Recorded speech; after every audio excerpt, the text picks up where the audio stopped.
प्रिय देशवासियों, नमस्कार। हम सभी ने बीते दिनों में देश का सामर्थ्य और उसका संयम दोनों देखा है। मैं सबसे पहले भारत की पराक्रमी सेनाओं को, सशस्त्र बलों को, हमारी खुफिया एजेंसियों को, हमारे वैज्ञानिकों को, हर भारतवासी की तरफ से सैल्यूट करता हूं। हमारे वीर सैनिकों ने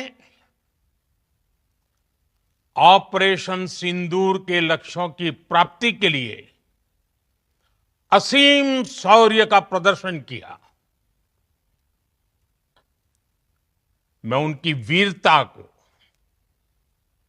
उनके साहस को, उनके पराक्रम को आज समर्पित करता हूं हमारे देश की हर माता को, देश की हर बहन को और देश की हर बेटी को ये पराक्रम समर्पित करता हूं। साथियों, 22 अप्रैल को पहलगाम में आतंकवादियों ने जो बर्बरता दिखाई थी, उसने देश और दुनिया को झकझोर दिया था।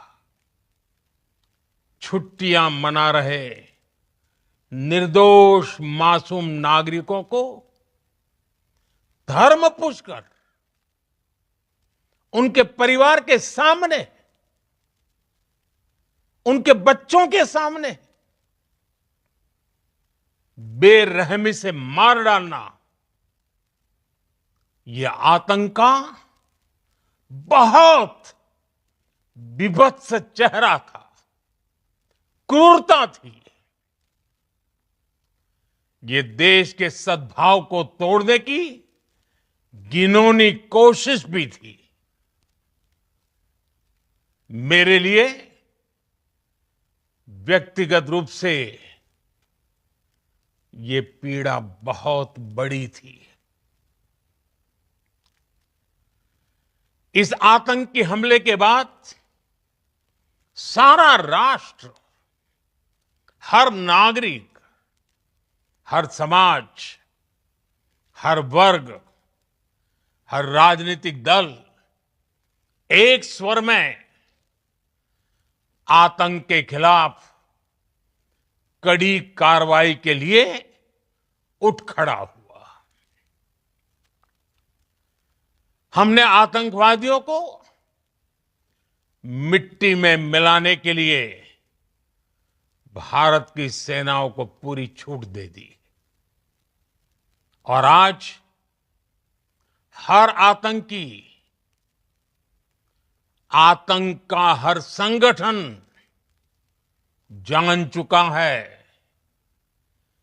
कि हमारी बहनों बेटियों के माथे से सिंदूर हटाने का अंजाम क्या होता है। साथियों, ऑपरेशन सिंदूर ये सिर्फ नाम नहीं है,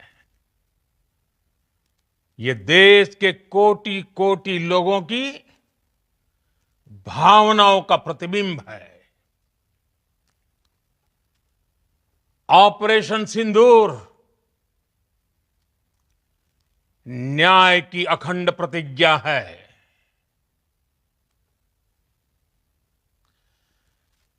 6 मई की देर रात, 7 मई की सुबह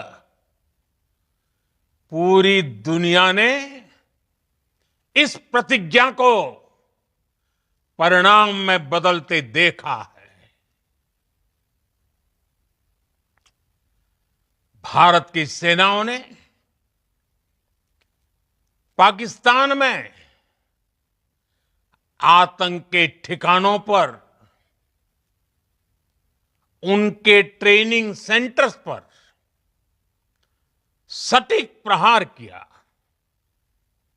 आतंकियों ने सपने में भी नहीं सोचा था कि भारत इतना बड़ा फैसला ले सकता है। लेकिन जब देश एकजुट होता है, नेशन फर्स्ट की भावना से भरा होता है, राष्ट्र सर्वोपरि होता है, तो फौलादी फैसले लिए जाते हैं, परिणाम लाकर दिखाए जाते हैं। जब पाकिस्तान में आतंक के अड्डों पर भारत की मिसाइलों ने हमला बोला,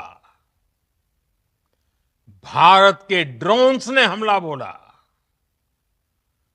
तो आतंकी संगठनों की इमारतें नहीं, बल्कि उनका हौसला भी थर्रा गया। बहावलपुर और मुरिद के जैसे आतंकी ठिकाने एक प्रकार से ग्लोबल टेररिज्म की यूनिवर्सिटीज रही है। दुनिया में कहीं पर भी जो बड़े आतंकी हमले हुए हैं, चाहे 9/11 हो, चाहे लंदन ट्यूब बॉम्बिंग हो, या भारत में दशकों से जो बड़े बड़े आतंकी हमले हुए हैं, उन सब के तार कहीं ना कहीं आतंक के इन्हीं ठिकानों से जुड़ते रहे हैं। आतंकियों ने हमारी बहनों का सिंदूर उजाड़ा था, इसलिए भारत ने आतंक के ये हेडक्वार्टर्स उजाड़ दिए। भारत के इन हमलों में 100 से अधिक खूंखार आतंकवादियों को मौत के घाट उतारा गया है। आतंक के बहुत सारे आका बीते 2.5-3 दशकों से खुलेआम पाकिस्तान में घूम रहे थे, जो भारत के खिलाफ साजिशें करते थे। उन्हें भारत ने एक झटके में खत्म कर दिया। साथियों, भारत की इस कार्रवाई से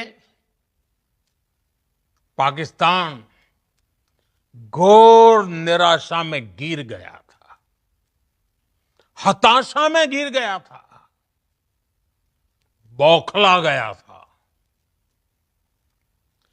और इसी बौखलाहट में उसने एक और दुस्साहस किया।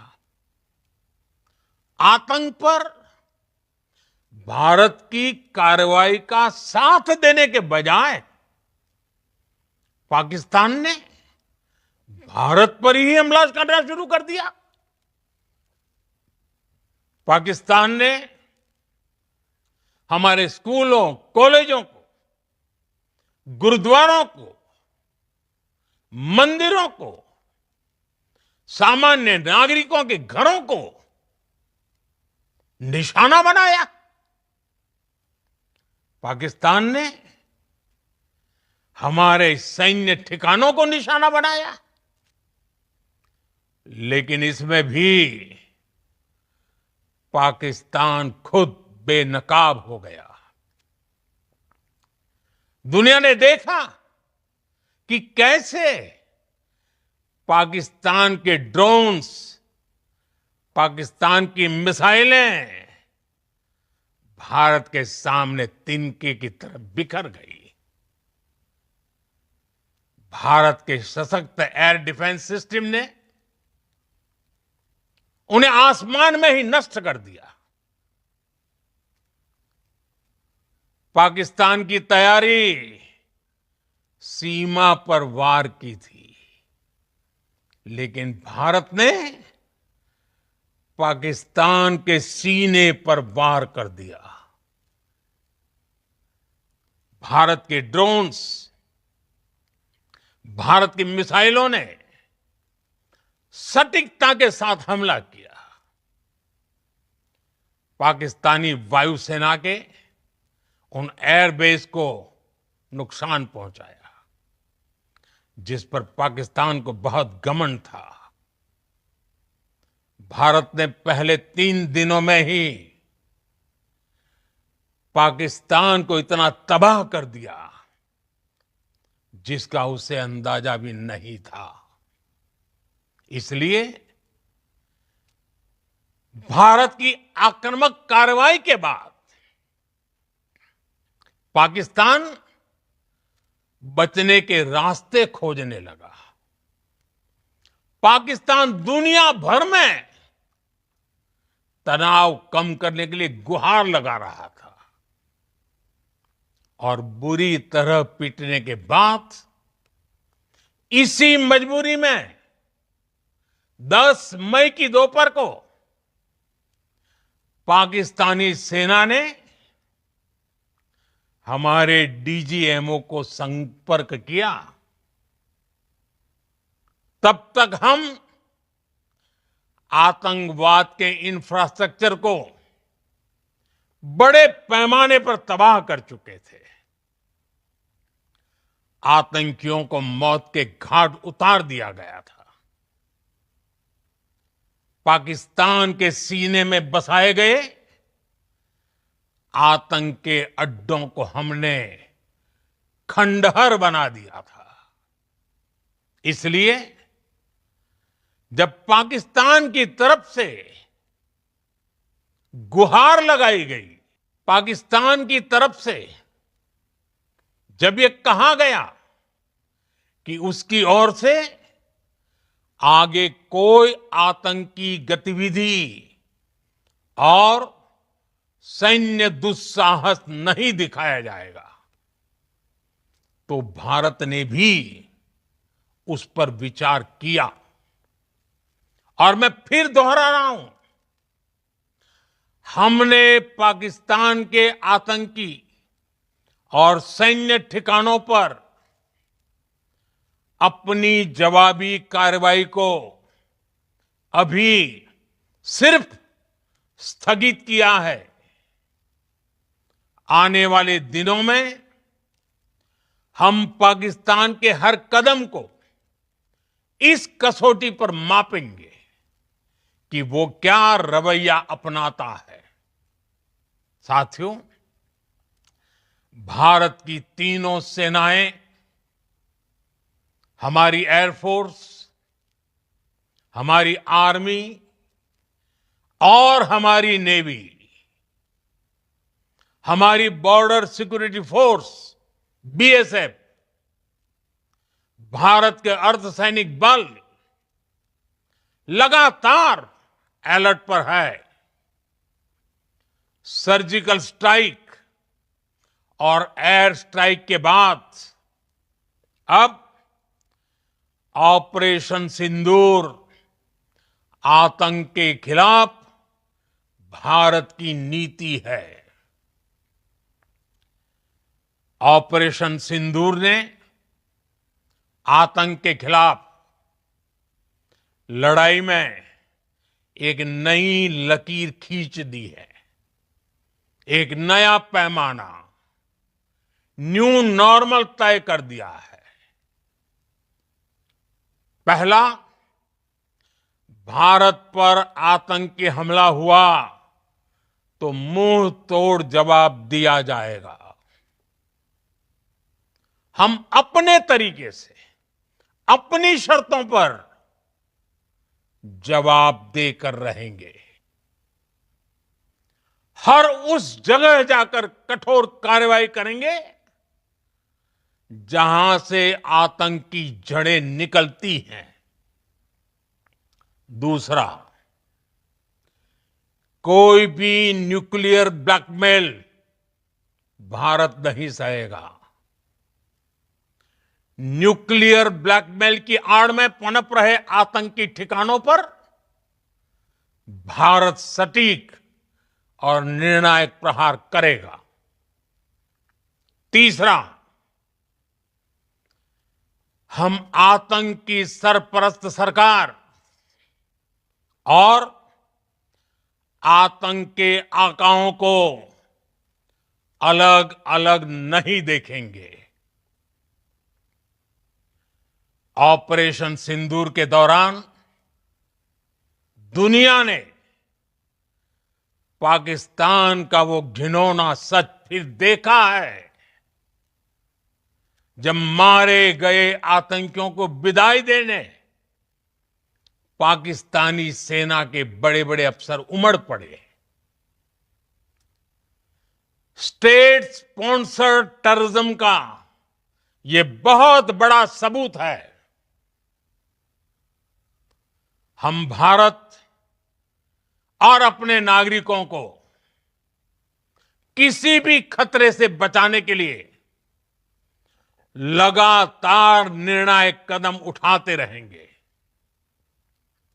साथियों, युद्ध के मैदान पर हमने हर बार पाकिस्तान को धूल चटाई है और इस बार ऑपरेशन सिंदूर ने नया आयाम जोड़ा है। हमने रेगिस्तानों और पहाड़ों में अपनी क्षमता का शानदार प्रदर्शन किया और साथ ही न्यू एज वॉरफेयर में भी अपनी श्रेष्ठता सिद्ध की। इस ऑपरेशन के दौरान हमारे मेड इन इंडिया हथियारों की प्रामाणिकता सिद्ध हुई। आज दुनिया देख रही है 21वीं सदी के वॉरफेयर में made in India defence equipments, इसका समय आ चुका है। साथियों, हर प्रकार के आतंकवाद के खिलाफ हम सभी का एकजुट रहना, हमारी एकता हमारी सबसे बड़ी शक्ति है। निश्चित तौर पर ये युग युद्ध का नहीं है, लेकिन ये युग आतंकवाद का भी नहीं है। टेररिज्म के खिलाफ जीरो टॉलरेंस, ये एक बेहतर दुनिया की गारंटी है। साथियों, पाकिस्तानी फौज, पाकिस्तान की सरकार जिस तरह आतंकवाद को खाद पानी दे रहे हैं, वो एक दिन पाकिस्तान को ही समाप्त कर देगा। पाकिस्तान को अगर बचना है तो उसे अपने टेरर इंफ्रास्ट्रक्चर का सफाया करना ही होगा। इसके अलावा शांति का कोई रास्ता नहीं है। भारत का मत एकदम स्पष्ट है। टेरर और टॉक एक साथ नहीं हो सकते। टेरर और ट्रेड एक साथ नहीं चल सकते और पानी और खून भी एक साथ नहीं बह सकता। मैं आज विश्व समुदाय को भी कहूंगा, हमारी घोषित नीति रही है अगर पाकिस्तान से बात होगी तो टेररिज्म पर ही होगी। अगर पाकिस्तान से बात होगी तो पाक ऑक्युपाइड कश्मीर पीओके उस पर ही होगी। प्रिय देशवासियों, आज बुद्ध पूर्णिमा है। भगवान बुद्ध ने हमें शांति का रास्ता दिखाया है। शांति का मार्ग भी शक्ति से होकर जाता है। मानवता शांति और समृद्धि की तरफ बढ़े, हर भारतीय शांति से जी सके, विकसित भारत के सपने को पूरा कर सके, इसके लिए भारत का शक्तिशाली होना बहुत जरूरी है। और आवश्यकता पड़ने पर इस शक्ति का इस्तेमाल भी जरूरी है। और पिछले कुछ दिनों में भारत ने यही किया है। मैं एक बार फिर भारत की सेना और सशस्त्र बलों को सैल्यूट करता हूं। हम भारतवासी के हौसले, हर भारतवासी का एकजुटता का शपथ, संकल्प, मैं उसे नमन करता हूं। बहुत बहुत धन्यवाद। भारत माता की जय। भारत माता की जय। भारत माता की जय।